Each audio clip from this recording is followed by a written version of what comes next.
Me ei saa mõelda ainult noorte peale, me peame mõtlema ka vanemate peale, me ei saa mõelda ainult enda generatsiooni peale, me peame mõtlema ka ettepoole tuleviku peale.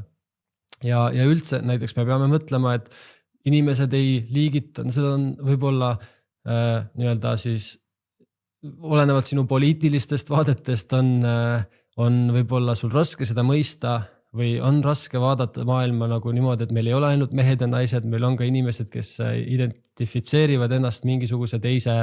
ma ei tea, sooga, mingisuguse teiste suundumustega ja sa pead sellise asjaga arvestama, sest et kui sa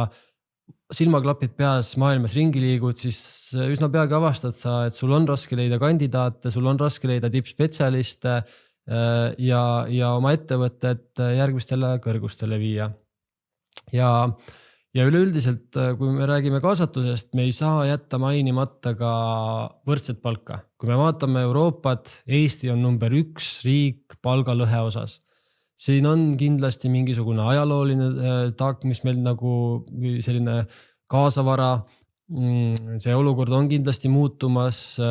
paremaks, aga me peame vaatama seda, et me pakuksime võrdset palka nii meestele kui naistele